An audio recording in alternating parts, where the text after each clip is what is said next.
And now, the music of Richard Wagner, as you've probably never heard it before, performed by a jazz orchestra.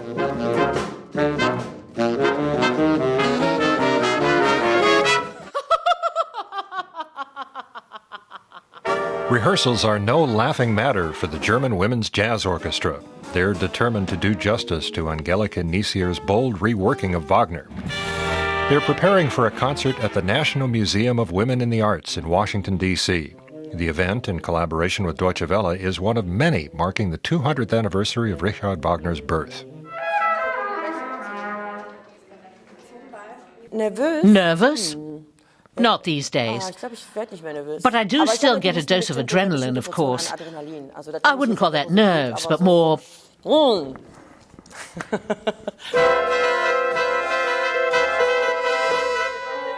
Not many people would recognize Wagner here, except when soloist Magdalena Vohr sings. Her parts are relatively close to the original Parsifal. Right? Niescier's new composition focuses on the mysterious wild woman who is pivotal to the plot of Parsifal, Kundry. So what does the classically trained singer make of the contemporary jazz setting? Is it still Wagner? Those are his characters that he thought of in his brain. But on the other hand, it's a completely different approach. But I think the answer is still yes, I do. The band has been rehearsing non-stop since their arrival, except for a trip to the Georgetown neighborhood, specifically to its historic shopping and dining quarter. They visit Blues Alley, which claims to be the nation's finest jazz and supper club. There's no event on, but the atmosphere still proves inspirational for the musicians.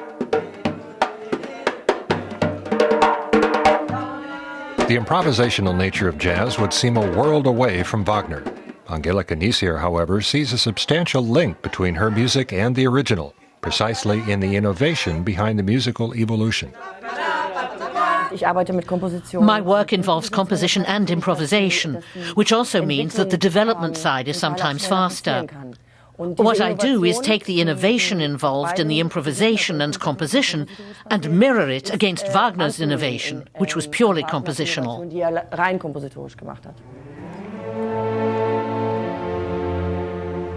The bandleader and composer's primary challenge was translating classic opera into her own jazz background. The leitmotifs assigned by Wagner to his characters remain key features. Niescier listens to those crucial passages at the museum where the performance will take place.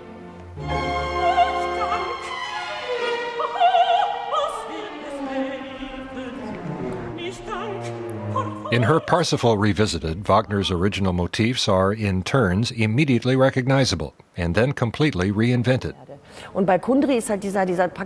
You have the introduction of the Kundry motif. It makes clear that she's a character who's been hounded over a period of thousands of years. The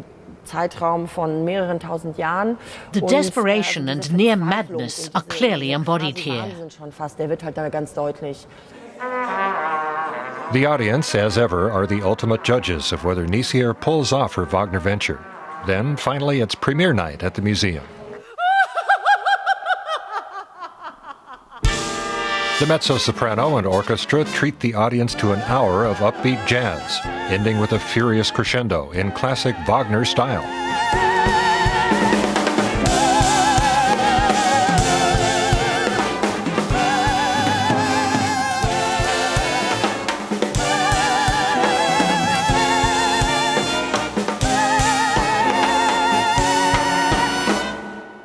So was the audience impressed? Fantastic.